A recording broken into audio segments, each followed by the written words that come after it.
Hello students, welcome to super grads. This is Nishil Laharwar. And जैसे आप सब लोग जानते हैं कि लीगल स्टडीज की जो है अपनी सीरीज स्टार्ट हो चुकी है। ठीक है, 2 लेक्चर्स जो है अपन ने कंप्लीट कर लिए हैं। आज जो है अपन थर्ड लेक्चर पे बात करते हैं।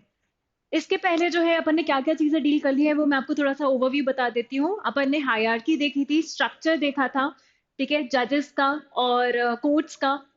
उनके रोल्स देखे थे, कौन से लीगल ऑफिसर्स जो हैं और कौन से लीगल ऑफिसर्स हैं अपने इंडिया में, उसके बारे में जाना था। इम्पार्शलिटी का concept and independence of judiciary का कॉन्सेप्ट देखा था।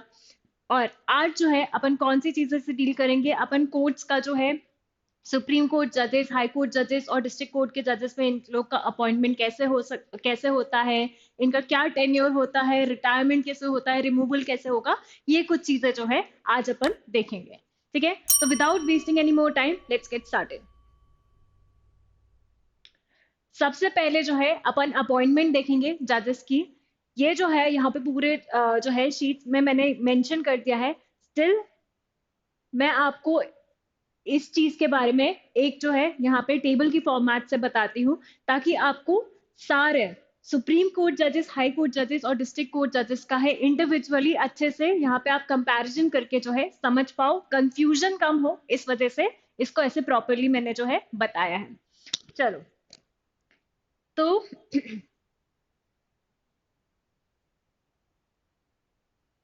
सबसे पहले यहाँ पे जो है सुप्रीम कोर्ट के जजेस का जो है अपॉइंटमेंट कौन से आर्टिकल में होता है, वो 124 जो है उस आर्टिकल में सुप्रीम कोर्ट का अपॉइंटमेंट बताया गया है कि किस तरह से अपॉइंटमेंट है, कौन सी अथॉरिटी जो इनका अपॉइंटमेंट करेगी, ठीक है, किस तरह से होगा, प्रोसीजर वगैरह सब बताए।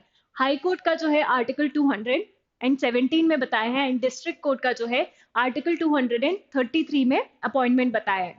ठीक है, ये जो नंबर्स हैं ये क्लियर है। अब अपन आते हैं प्रोसीजर के बारे में और अथॉरिटीज के बारे में।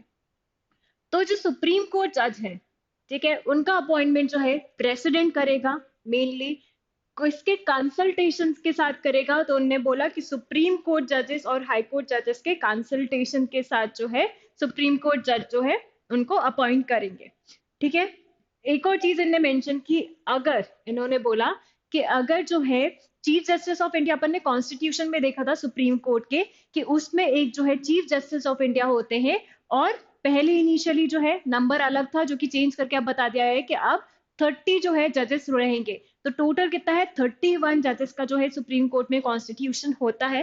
तो उन्होंने बोला कि जब चीफ जस्टिस ऑफ इंडिया के अलावा कोई और दूसरे सुप्रीम कोर्ट जज को अपॉइंट करना है तो आप साथ में किसकी कंसल्टेशन लोगे, चीफ जस्टिस ऑफ इंडिया की। ठीक है, यहाँ पे क्लियर है, प्रेसिडेंट करेगा with consultation of supreme court जजेस एंड हाई कोर्ट जजेस। यहाँ पे अगर सीजीआई के अलावा किसी और सुप्रीम कोर्ट जज का करना है तो आपको सीजीआई का भी कंसल्टेशन लेना होगा।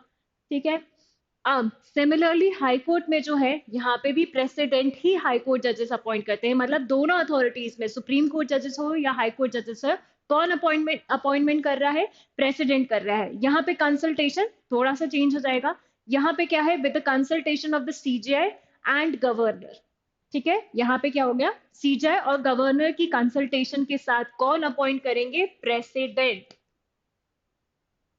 ओके, फिर आता है कि अगर जो है chief justice of high court नहीं है, उनके अलावा जो है बाकी हाई कोर्ट जजेस जो है उनका अपॉइंटमेंट कर रहे हैं, तो यहाँ पे सिमिलरली जैसे चीफ जस्टिस ऑफ इंडिया का कंसल्टेशन लग रहा था, वैसे ही अगर chief justice of high court के जगह कोई दूसरे जजेस का कर रहे हैं तो किनका कंसल्टेशन लगेगा, chief justice of high court का।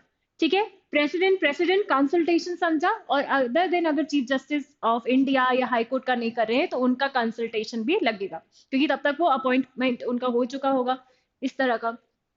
अब यहाँ पे जो डिस्ट्रिक्ट कोर्ट्स है उनका, क्योंकि ये जो है डिस्ट्रिक्ट लेवल पे आ जाते हैं, तो इसमें कौन सी अथॉरिटी दी है, इसमें दी है गवर्नर की।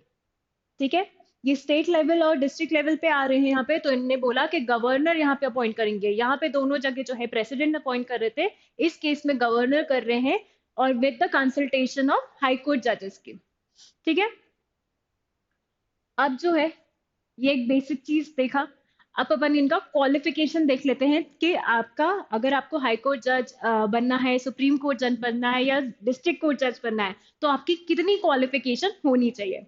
तो फॉर सुप्रीम कोर्ट जजेस जो है यहाँ पे क्वालिफिकेशन बताई गई है, कितनी बताई है, इन्होंने बोला कि आपको जो है एक तो सिटीजन ऑफ इंडिया, तो हर केस में क्या होना चाहिए, आप सिटीजन होना चाहिए इंडिया के, प्लस क्या होना चाहिए कि आप 5 इयर्स तक जो है आपने हाई कोर्ट जज की तरह जो है कहीं पे भी आपका जो है टेन्योर चला है। फिर उसके बाद और है ये, ठीक है, और क्या किया है आपने, 10 साल तक की आपने कहीं पे एज एन एडवोकेट जो है प्रैक्टिस किया है, कहाँ पे, हाई कोर्ट में कहीं पे भी एज हाई कोर्ट के एडवोकेट के जैसे 10 साल तक आपने प्रैक्टिस किया है। दूसरी चीज और क्या है, या तो फिर प्रेसिडेंट जो है आपको एक डिस्टिंग्विश्ड जूरिस्ट जो है समझते हैं, ठीक है। तो ये जो है अपन ने 3 देखा, इनमें से अगर कोई भी चीज आपके को इतनी कितनी भी आपके पास क्वालिफिकेशन है तो आप सुप्रीम कोर्ट जज की तरह अपॉइंट हो सकते हैं, ठीक है। तो 5 साल जो है हाई कोर्ट जज की तरह आपने कहीं अपना टेन्योर जो है ऑफिस होल्ड किया है। दूसरा क्या है, 10 इयर्स तक आपने एज अ हाई कोर्ट जो है एडवोकेट वहां पे प्रैक्टिस किया है। या लास्ट में क्या है, प्रेसिडेंट आपको जो है एक डिस्टिंग्विश्ड जूरिस्ट जो है समझते हैं उनके ओपिनियन में, ठीक है। अब जो है हाई कोर्ट जजेस की जो क्वालिफिकेशन है वो क्या है, आपने या तो एक तो सिटीजन हो गया था, दूसरा क्या है कि आपने या तो 10 इयर्स तक जो है कोई भी जुडिशियल ऑफिस होल्ड किया है, किसी भी पोजीशन में किसी भी जुडिशियल ऑफिस में जो है आपने काम किया है 10 साल तक, या तो 10 साल तक आप हाई कोर्ट में एज एन एडवोकेट जो है प्रैक्टिस कर रहे थे, ठीक है। यहाँ पे भी और है, इन दोनों में से कोई सी भी एक कंडीशन जो है, एक क्वालिफिकेशन आपके पास है तो you can be appointed as a high court जज की तरह आप अपॉइंट हो सकते हैं, ठीक है। अब नेक्स्ट आते हैं अपन डिस्ट्रिक्ट कोर्ट केस में। डिस्ट्रिक्ट कोर्ट के क्वालिफिकेशन क्या है, डिस्ट्रिक्ट जज बनने के लिए आपके पास क्या क्वालिफिकेशन होनी चाहिए, तो you should be a member of judicial service, कोई भी जुडिशियल सर्विस के जो है आप मेंबर हैं या तो, और क्या है, और आप 7 इयर्स तक की आपकी प्रैक्टिस है as an lawyer at a bar council में, ठीक है। तो ये क्लियर है क्या क्वालिफिकेशंस है, यहाँ पे सारे और है, और प्लस इन सबका क्या एक मैंडेटरी है कि आप सिटीजन ऑफ इंडिया तो होना ही चाहिए, ठीक है। तो ये टेबल से आई होप कि यहाँ पे और अच्छे से क्लियर होता जा रहा है, कंपैरिजन आप कर सकते हैं कहाँ पे 2 जगह जो है प्रेसिडेंट है, एक जगह गवर्नर है, ठीक है। कंसल्टेशन किसकी लगेगी वो भी मेंशन्ड है, और प्लस अगर जो है चीफ जस्टिस ऑफ इंडिया या chief justice of high court है तो चीफ जस्टिस ऑफ इंडिया या हाई कोर्ट की भी कंसल्टेशन लगेगी, ठीक है।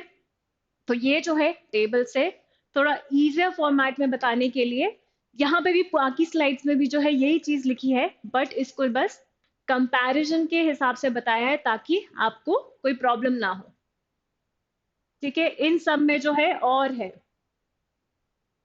सॉरी यहाँ पे और नहीं है, यहाँ पे तो आपका सिटीजन होना जरूरी है, और बाकी ये जो कंडीशंस है यहाँ पे और मेंशन है,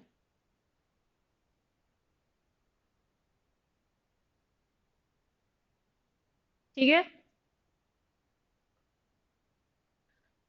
ऑल राइट, अब जो है अपन आते हैं कि इसमें जो है करंट प्रोसीजर जो फॉलो किया जाता है फॉर सुप्रीम कोर्ट जजेस या हाई कोर्ट जजेस, उनने बोला कि एक कोलिजियम मॉडल जो है फॉलो करेंगे, एक कोलिजियम बनाएंगे, किन लोगों का होगा, क्या कंसल्टेशन होगा, वो सारी चीज मैं बताती हूँ, ठीक है। ये जो करंट प्रोसेस है ये आप ओवरव्यू एक ले लो, इसको मैं एक्सप्लेन करने के लिए और डिटेल में और अच्छे से एक यहाँ पे फ्लो चार्ट मैंने बनाया है ताकि आपको और इजियर वे में समझ आए कि कोलिजियम सिस्टम क्या होता है। पहले अपन कोलिजियम मॉडल देखते हैं फॉर सुप्रीम कोर्ट जजेस, उनके उसमें क्या होगा, उसमें बोला कि आप जो है एक कोलिजियम बनाओ, मतलब एक कुछ ग्रुप बनाओ, कुछ कमिटी इस तरह का जो है कुछ चीज बनाओ, उसमें कौन कौन लोग होंगे, उसमें होगा एक तो उसमें बोला कि एक चीफ जस्टिस ऑफ इंडिया होंगे, अगर आपको क्या किसका अपॉइंटमेंट करना है, यहाँ पे सुप्रीम कोर्ट जज का अपॉइंटमेंट के लिए उन्होंने बोला कि कोलिजियम बनाओ, ठीक है। और यही लोग जो है डिसाइड करेंगे कि कौन जो है सुप्रीम कोर्ट जज बनेगा, तो इन्होंने बोला एक चीफ जस्टिस ऑफ इंडिया होंगे plus 4 senior most supreme court जजेस होंगे। सुप्रीम कोर्ट के लिए क्या कोलिजियम है, chief justice of India plus 4 senior most जजेस, तो यहाँ पे 5 लोगों का जो है कोलिजियम बनेगा। अब जो है चीफ जस्टिस ऑफ इंडिया है, इनके जो दिमाग में कोई भी एक नाम प्रपोज है कि इनको सुप्रीम कोर्ट जज बनाना चाहिए, तो वो क्या करेंगे, वो इस चीज के बारे में यूनियन मिनिस्टर को बताएंगे ऑफ लॉ एंड जस्टिस, ठीक है। वो किसको बताएंगे, वो जो है प्राइम मिनिस्टर को उनका नाम बताएंगे, सजेस्ट करेंगे। और जो प्राइम मिनिस्टर है अगर उनको लगता है, सेटिस्फाइड होते हैं, तो वो जो है इस चीज के बारे में एडवाइस करेंगे टू द प्रेसिडेंट, ठीक है। ये समझ आया, क्योंकि लास्ट में कौन करता है, अपन ने देखा कि प्रेसिडेंट अपॉइंट करता है। तो इनिशियली जो प्रोसेस चलती है वो एक नाम, क्योंकि कंसल्टेशन लिखा है वहां पे, the consultation of chief justice of India, ये इन सबके कंसल्टेशन के साथ करना है। तो इसके लिए उन्होंने बताया कि कंसल्ट करने के लिए क्या चलेगा, एक कोलिजियम मॉडल बनाया जाएगा सुप्रीम कोर्ट जजेस के अपॉइंटमेंट के लिए। किन लोगों का होगा कोलिजियम में, चीफ जस्टिस ऑफ इंडिया होंगे, और 4 जो है सीनियर मोस्ट, जितने भी सबसे सीनियर जो सुप्रीम कोर्ट जजेस है वो रहेंगे, मतलब टोटल 5 लोग रहेंगे। यहाँ पे जो है सीजेआई, वो जो भी नाम उनके पास रहेगा वो किनको बताएगा, union minister of law and justice को बताएगा। वो किनको बताएंगे, प्राइम मिनिस्टर को बताएंगे। प्राइम मिनिस्टर किनको एडवाइस करेंगे, प्रेसिडेंट को जो है यहाँ नाम एडवाइस करेंगे। यहाँ पे अपन ने देखा था प्रेसिडेंट जो है वो अपॉइंट कर रहे हैं। अब जो है फॉर हाई कोर्ट जजेस, उनके केस में कैसा कोलिजियम चलेगा वो बताते हैं। हाई कोर्ट जजेस के लिए उन्होंने बोला कि 2 जो है सीनियर मोस्ट जजेस ऑफ हाई कोर्ट है और एक chief justice of high court है। सुप्रीम कोर्ट में अपन ने देखा था 4 लोग की जरूरत होती है, टोटल 5 लोग थे वहां पे कोलिजियम में। यहाँ पे कितने हैं, 3 लोग हैं। 2 जो है सीनियर मोस्ट हाई कोर्ट जजेस और एक कौन है, chief justice of high court, ठीक है। अब इनके केस में क्या होता है, जो चीफ जस्टिस है ऑफ हाई कोर्ट वो किनको बताएंगे, वो चीफ मिनिस्टर को बताएंगे एंड गवर्नर को जो है बताएंगे, वो नाम प्रपोज करेंगे। ये लोग किनको बताएंगे, यूनियन मिनिस्टर को बताएंगे ऑफ लॉ एंड जस्टिस। वो जो है यूनियन मिनिस्टर जो है इधर पे किनको बताएंगे, चीफ जस्टिस ऑफ इंडिया। यहाँ पे chief justice of high court का कोलिजियम है तो वो इनको प्रपोज कर रहे थे। ये जाते जाते कहाँ पहुंचेगा, चीफ जस्टिस ऑफ इंडिया को बताएंगे। चीफ जस्टिस ऑफ इंडिया जो है 2 सीनियर मोस्ट सुप्रीम कोर्ट जजेस के साथ कंसल्ट करेंगे इस चीज को, और फिर जो है यूनियन मिनिस्टर को वापस वो चीज बताएंगे कि उनका क्या कंसल्टेशन रहा है, क्या नहीं रहा है। फिर वो जो यूनियन मिनिस्टर है वो प्राइम मिनिस्टर को बताएंगे और प्राइम मिनिस्टर जो है प्रेसिडेंट को बताएंगे, क्योंकि अल्टीमेटली कौन डिसाइड करेगा, कौन वो अपॉइंट करेगा, प्रेसिडेंट करते हैं, ठीक है। बट कंसल्टेशन का प्रोसेस है, तो ये कंसल्टेशन वाला जो पूरा चीज है यहाँ पे चल रहा है कि कोलिजियम है वो कैसे कैसे बताएगा। समझ आया कि कौन किसको बताएगा, कैसे इंफॉर्मेशन प्रेसिडेंट तक पहुंचेगी, वो नाम कैसे पहुंचेगा, और फिर जो है प्रेसिडेंट उनको अपॉइंट करेंगे। All right. अब जो है यहाँ पे है अभी करेंटली अपना क्या चल रहा है, कोलिजियम सिस्टम। और प्लस ये जो कोलिजियम सिस्टम है यहाँ, ये जो है कहीं पे भी कॉन्स्टिट्यूशन में नहीं मेंशन्ड है कि इस तरह का जो है सिस्टम होना चाहिए। ये जो है बहुत सारे केसेस वगैरह आए, उससे जो है इस चीज का इंटरप्रिटेशन और ये प्रोसीजर एक बना दिया गया है, ठीक है, केसेस के थ्रू। ये कहीं पे भी मैंडेटरी प्रोविजन नहीं है कॉन्स्टिट्यूशन में। अब जो है इस पे, इस वजह से, क्योंकि कोई मैंडेटरी प्रोविजन नहीं है, तो इस वजह से बहुत सारे जो है यहाँ पे इस चीज का जो है कुछ ना कुछ डिस्प्यूट वगैरह इस पे चलता रहा। क्यों चलता रहा, उन्होंने बोला कि यहाँ पे जैसे प्रेसिडेंट या इन लोगों का इन्वॉल्वमेंट हो रहा है चीजें, तो उन्होंने बोला कि यहाँ पे एग्जीक्यूटिव का इन्वॉल्वमेंट हो रहा है। और अपन ने पिछले लेक्चर में क्या देखा था कि इंडिपेंडेंस ऑफ जुडिशरी होना चाहिए, दोनों को सेपरेट रखो, ठीक है। तो यहाँ पे अगर जो आपका अपॉइंटमेंट हो रहा है वही प्रेसिडेंट या यूनियन मिनिस्टर और इन सबका, प्राइम मिनिस्टर, इन सबका जो है इन्वॉल्वमेंट होके वो एक नाम सजेस्ट कर करके जो है चीजें कोलिजियम के थ्रू यहाँ पे भेजेंगे, तो उन्होंने बोला कि यहाँ पे जो है हो सकता है बहुत सारे अपॉइंटमेंट कैसे होने लगे, रिलीजन के बेसिस पे होने लगे, पॉलिटिकल रीजंस के बेसिस पे होने लगे, ठीक है, या कम्युनल बेसिस पे होने लगे। तो उन्होंने बोला इस चीज को जो है, इसलिए काफी डिबेटेबल चलता है कि कोलिजियम सिस्टम जो है होना चाहिए या नहीं होना चाहिए, या किस तरह का होना चाहिए। ये सारी जो चीजें हैं चलती रही। इसके लिए जो है 3 बहुत इंपॉर्टेंट केसेस आए थे, 3 जजेस केसेस जिसको बोला जाता है, 3 केसेस आते हैं उसमें, फर्स्ट जज केस, सेकेंड जज case and presidential reference case, ठीक है। ये आप ईयर देख रहे हैं, इस ईयर में जो है आए हैं। इसमें जो पहला फर्स्ट जज जो केस है उसमें क्या बोला गया, इसमें सबसे ज्यादा पावर दी गई टू द एग्जीक्यूटिव। किनको दी गई, एग्जीक्यूटिव को, ठीक है, मतलब कि प्रेसिडेंट और जो यूनियन वगैरह है उनको। उन्होंने बोला कि यहाँ पे जो है कंसल्टेशन तो ठीक है, बट वो जो है बाइंड नहीं करता। यहाँ पे जो है अपने सीजेआई वगैरह कंसल्ट करते हुए आपको एक नाम सजेस्ट कर रहे थे सुप्रीम कोर्ट के जजेस और ये सब, उनने बोला कि उनका जो है सजेशन यहाँ पे जो है एग्जीक्यूटिव ले सकती है, पर जरूरी नहीं है कि उनको वो सजेशन मानना पड़े। ठीक है, वो लास्ट में क्या है अपना खुद का जो है डिसीजन लेगी इस बारे में। ठीक है, तो ज्यादा किसको ऊपर रखा, ज्यादा पावर किसको दी यहाँ पे इनने, एग्जीक्यूटिव को दी। फिर उसके बाद जो सेकंड जज केस आया उसमें बोला कि नहीं, एग्जीक्यूटिव को ज्यादा नहीं दिया जाएगा पावर, क्योंकि अदरवाइज ये सारी जो है बायसनेस आ सकती है यहाँ पे अपॉइंटमेंट में, पॉलिटिकल रीजन के हिसाब से जो है यहाँ पे अपॉइंटमेंट हो सकता है। तो इनने क्या बोला, इनने बोला कि ये जो है ज्यादा पावर किसको दिया जाना चाहिए, चीफ जस्टिस ऑफ इंडिया की ज्यादा पावर होगी। ठीक है, वो जो भी नाम वगैरह सजेस्ट कर रहे हैं उसको थोड़ा ज्यादा जो है वेटेज देना चाहिए कि वो क्या नाम सजेस्ट कर रहे हैं, क्यों कर रहे हैं। ठीक है, इस हिसाब से। फिर उसके बाद जो है थर्ड केस आया प्रेसिडेंशियल रेफरेंस केस। इसमें बोला कि ये जो है एडवाइजरी डिसीजन है। ठीक है, वापस इनने जो है सीजीआई को जो है और सुप्रीम कोर्ट जजेस जो सजेस्ट कर रहे हैं उनको ज्यादा सपोर्ट किया, और उन्होंने बोला कि इस तरह की जो डिसीजन है ये एक एडवाइजरी डिसीजन है, इस वजह से जो है एग्जीक्यूटिव को वो चीज माननी चाहिए, या इस तरह का एक सजेस्टिव चीज बताया। अब जो है यहाँ पे जो है डिबेट जो है बन ही रहा था। तो उन्होंने क्या बोला, उन्होंने 2000 जो है 13 में यहाँ पे बोला कि आप जो है एक जुडिशियल अपॉइंटमेंट कमीशन ही बनाओ, ये सब छोड़ो कोलिजियम सिस्टम, एक कमीशन ही परमानेंट जो है वो बना दो और उसके हिसाब से जो है काम करेंगे। ठीक है, तो अब इनको एक्सप्लेन करने के लिए अगेन जो है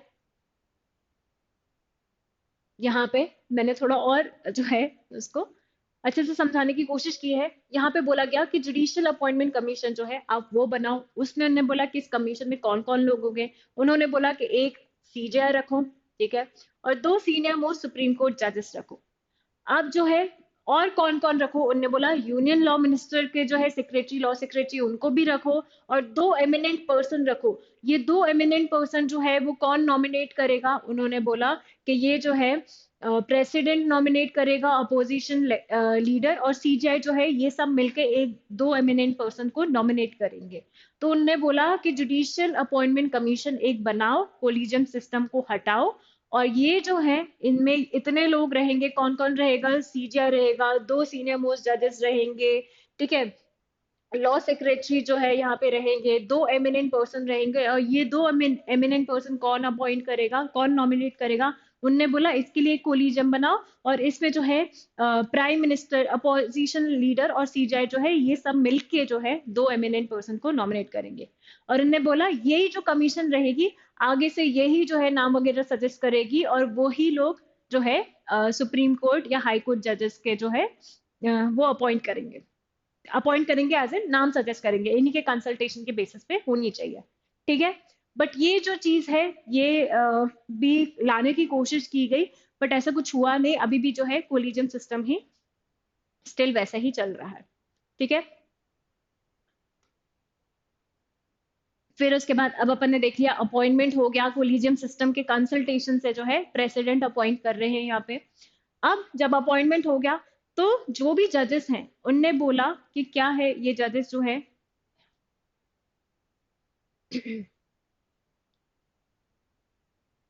अच्छा, एक और चीज जो है यहाँ पे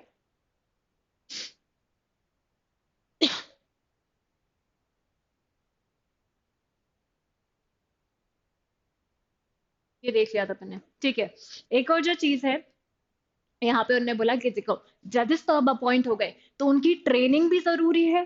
ठीक है, जरूर है वो उनके पास नॉलेज है चीजें, बट एक प्रैक्टिकलिटी के लिए चीजें जो है समझने के लिए, और आप जो है एक पोजीशन पे बिठाओ तो उसके पहले जो है कुछ ट्रेनिंग होना जरूरी है। कैसी ट्रेनिंग, जुडिशियल ट्रेनिंग होना जरूरी है सारे जजेस की। ठीक है, सुप्रीम कोर्ट जजेस हो गए, हाई कोर्ट जजेस हो गए, या डिस्ट्रिक्ट कोर्ट जजेस हो गए, इन सब के लिए जो है ट्रेनिंग होना जरूरी है। तो उनने इसके लिए क्या बनाया, एक नेशनल जुडिशियल अकेडमी बनाई, जो कि कहाँ सिचुएटेड है, वो भोपाल में लोकेटेड है। इसका जो है जो ऑफिस है, बाकी रजिस्टर्ड जो ऑफिस है वो कहाँ पे है, न्यू दिल्ली में है। ये 1993 में इसको इसका जो है बनाया गया। और इसमें उनने बोला क्या कि लोगों को, जितने भी जजेस हैं, उनको ट्रेनिंग वगैरह प्रोवाइड करो, उनके जो स्किल्स वगैरह है, जुडिशियल स्किल्स और judgment making skills, decision taking skills, ये सारी जो चीजें हैं इसको एनहांस करो, उनको प्रॉपर ट्रेनिंग दो कि किस तरह के हैं आपको जजमेंट्स लिखने हैं, क्या चीज ऑब्जर्व करनी चाहिए, कैसे एविडेंस लेना है, ये सारी चीजें जो है प्रॉपर ट्रेनिंग दो। इसी चीज के लिए जो है एक उनने नेशनल जुडिशियल एजुकेशन स्ट्रैटेजी जो है 2006 में वो लेके आए, NGES बोलते हैं। यहाँ पे भी उनने बोला कि इनके जो है सेमिनार्स कराओ, वर्कशॉप्स कराओ, ठीक है, और प्रॉपर जो है सारे जजेस को ट्रेनिंग वगैरह दो। ठीक है, तो ये हो गया, अपन ने देखा अपॉइंटमेंट हो गई, ट्रेनिंग हो गई। ठीक है, अब अपन देखते हैं रिटायरमेंट की क्या एज होगी सुप्रीम कोर्ट जजेस की, हाई कोर्ट और डिस्ट्रिक्ट कोर्ट जजेस की, एंड प्लस इनका क्या रिमूवल किया जा सकता है। तो पहले रिटायरमेंट की एज देख लेते हैं। सुप्रीम कोर्ट की जजेस, जो सुप्रीम कोर्ट जजेस की जो रिटायरमेंट की एज बताई गई है वो कॉन्स्टिट्यूशन में ही मेंशन है, और जो कि बताई गई है 65 ईयर्स होगी। हाई कोर्ट जजेस की बताई गई है 62 ईयर्स होगी। ठीक है, पार्लियामेंट जो है वो एक जो है 2-3 बार इसमें अमेंडमेंट लाने की उनने कोशिश की, कुछ ना कुछ बिल निकाल के, कि जो यहाँ पे जो है जजेस की एज, रिटायरमेंट एज जो है उन्होंने बोला कि बढ़ा दिया जाना चाहिए। तो उनने क्या बोला कि हाई कोर्ट जजेस की जो है पार्लियामेंट 114th अमेंडमेंट बिल जो है 2010 में लाए, और उन्होंने बोला कि हाई कोर्ट जजेस की जो है 62 ईयर्स है, यहाँ से उनको बोला कि 3 साल और बढ़ा दो, 65 ईयर्स कर दो। एंड देन एक और कमेटी जो है उन्होंने क्या प्रपोज किया, ये जो है कमेटी ने प्रपोज किया कि आप 65 ईयर्स से 68 ईयर्स कर दो। ऑल दो ये चीजें जो है नहीं जो है इम्प्लीमेंट की गई हैं अभी तक, अभी भी एज कितनी है, इतनी ही एज है। ठीक है, ये बस सजेस्ट किया गया, प्रपोज किया गया, बट इसका जो है इम्प्लीमेंटेशन या इन्फोर्समेंट अभी नहीं हुआ है। अब जो नेक्स्ट है अपन देखते हैं रिमूवल। अपन ने अपॉइंटमेंट देख लिया, रिटायरमेंट की एज भी देख लिया, बट ये रिटायरमेंट एज से पहले क्या उनको रिमूव किया जा सकता है, तो वो देखते हैं। तो यस, एक प्रोसेस होता है जो कि कॉन्स्टिट्यूशन में ही बताया गया है, आर्टिकल 124(4) में एक इम्पीचमेंट प्रोसेस होता है। जब भी जो है सुप्रीम कोर्ट या हाई कोर्ट जजेस को निकाला जाता है, उस प्रोसेस को क्या बोलते हैं, उस प्रोसेस को इम्पीचमेंट बोलेंगे। ठीक है, ये किस ग्राउंड्स पे निकाला जाता है, तो उन्होंने बोला कि अगर देयर इज मिसबिहेवियर किसी जज का, या इनकैपेसिटी हो जाती है, मिसबिहेवियर और इनकैपेसिटी हो जाती है, तो आप क्या है इन जजेस को जो है निकाल देते हो। इनमें से कोई एक ग्राउंड पे है, आप निकाल सकते हो उनको, एक या दोनों ग्राउंड्स पे भी अगर ऐसा कुछ आता है तो निकाल सकती हूँ।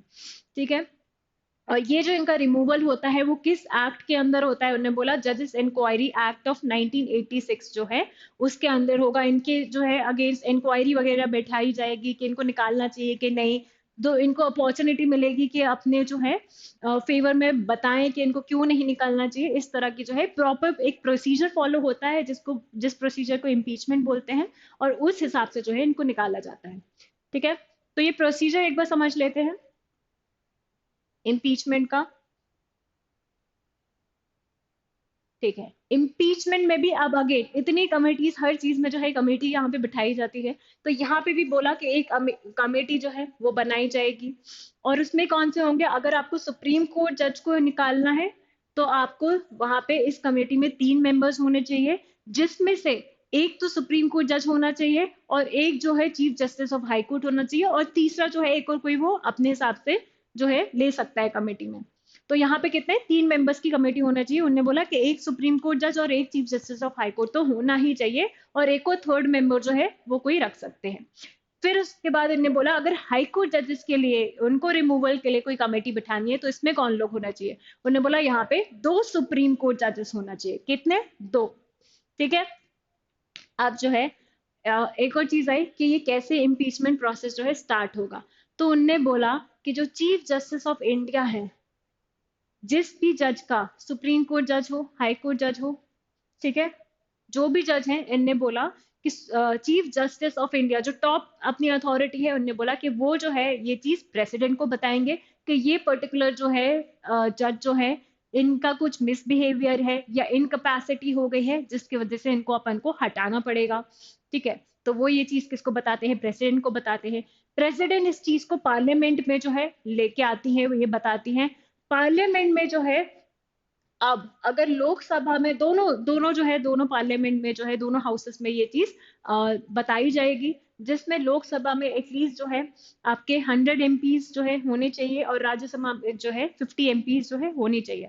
अब ये जो है ये क्या करेंगे, ये वोट करेंगे उस चीज पे, किस चीज पे कि इनको निकाला जाना चाहिए कि नहीं, इनको सारे ग्राउंड्स वगैरह बताए जाएंगे, पहले इन पे इंक्वायरी वगैरह भी होगी, और फिर उसके बाद जो अल्टीमेटली है जितने भी इस टाइम इस पर्टिकुलर प्रोसीडिंग में जितने भी लोग प्रेजेंट होंगे तो वो लोग क्या करेंगे, वो वोट करेंगे। तो जब 2/3 मेजोरिटी मिल जाती है, 2/3 जो है वोट्स मिल जाते हैं अगेंस्ट कोई पर्टिकुलर जज, तो क्या करेगा वो चीज जो है इस चीज को पास करेंगे 2/3 मेजोरिटी से, ये जो बिल है इम्पीचमेंट का बिल यहाँ पे पास करेंगे, और प्रेसिडेंट इस चीज को डिक्लेयर कर देगा कि ये पर्टिकुलर जो है जो जज है उनको रिमूव अब किया जाएगा, या वो उनका रिमूवल हो गया है, रिमूवल हो गया है, ये चीज अल्टीमेटली कौन बता देगा, फिर प्रेसिडेंट डिक्लेयर कर देंगे। ठीक है, ऑल राइट।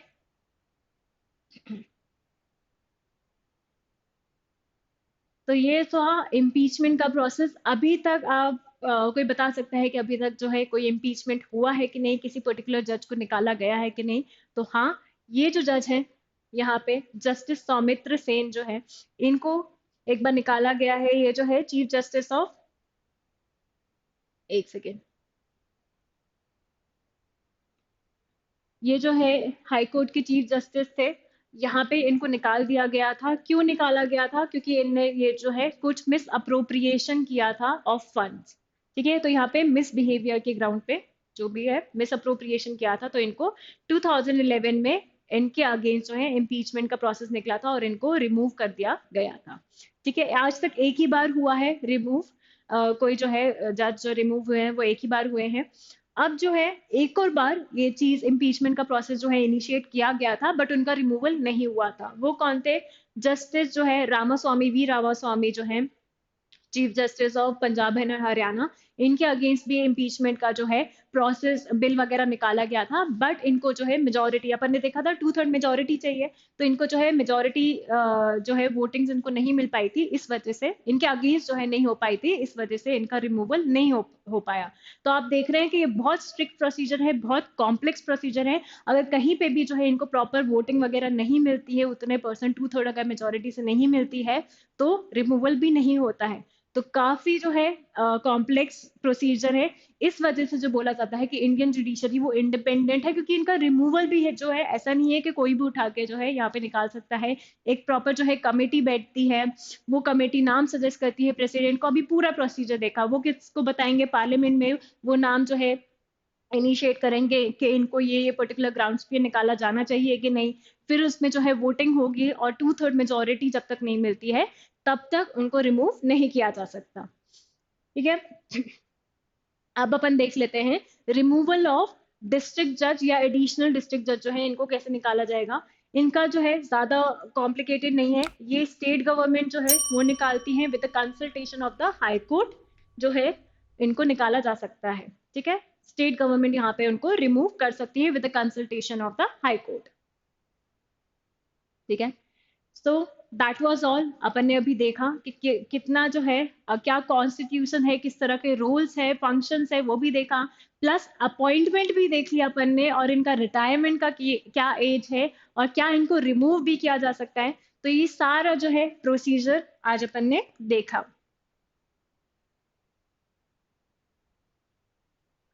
ठीक है, आई होप सबको यहाँ पे चीजें समझ आई हैं, किसी को कुछ प्रॉब्लम नहीं है। ठीक है, नेक्स्ट जो है अपन लेक्चर में जुडिशियल रिव्यू वगैरह देखेंगे कि जुडिशियल रिव्यू का क्या कॉन्सेप्ट है, क्या होना चाहिए क्या नहीं। तो thank you so much guys. किसी को कुछ प्रॉब्लम है तो आप प्लीज कमेंट सेक्शन में बताएं, किसी को कुछ डाउट है तो। Thank you.